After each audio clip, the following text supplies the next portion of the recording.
হ্যাঁ, যদি নির্বাচন না হয় অভ্যুত্থান, এখন অভ্যুত্থান করুন, এখন তো আন্দোলন আছে, অভ্যুত্থান করেন একটা। ডক্টর ইউনূস সাহেব, আমরা পরিষ্কার বলতে চাই, আর একটা গণবিপ্লবের সূচনা ঘটবে। কিছুই হবে না, কিছুই হবে আমি না, এই জায়গায় যদি অন্যরা নিয়ে যাবে। এবং এটা আমি বলতে চাই যে আমরা বিশ্বাস করতাম যে পিআর এর মাধ্যমে সুষ্ঠু নির্বাচন সম্ভব। যদি ইউনূস সাহেব সুষ্ঠু নির্বাচন করতে না পারে, তাহলে কিন্তু একটা গণবিপ্লবের সূচনা ঘটবে, দেশে একটা আরেকটা অভ্যুত্থানের একটা সূচনা ঘটবে।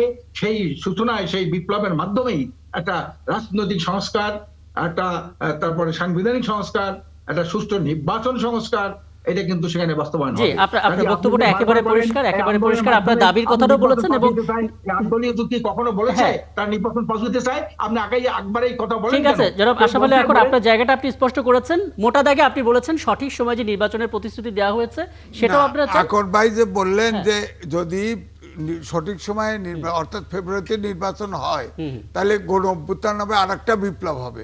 এখন রাস্তায় বিপ্লব হয় না কেন? এখন রাস্তায় বিপ্লব ওনার তো মাঠেই আছে, বিপ্লব হয় না কেন? দেশটাকে অরাজকতা করতে চায়। আমি তো বলবো উনি বলেছেন যে যদি নির্বাচন না হয়, হ্যাঁ, যদি নির্বাচন না হয় অভ্যুত্থান, এখন অভ্যুত্থান করুন, এখন তো আন্দোলন আছে, অভ্যুত্থান করেন একটা। বিএনপি নামক কি দাঁড়ায়, বাস্তব চিন্তাই করবেন। এই অবস্থা যদি যদি বন্ধ করতে না পারে ডক্টর ইউনূস সাহেব, আমরা পরিষ্কার বলতে চাই, আর একটা গণবিপ্লবের সূচনা ঘটবে। কিছুই হবে না, কিছুই হবে না, আমি এই জায়গায় যদি অন্যরা নিয়ে যাবে।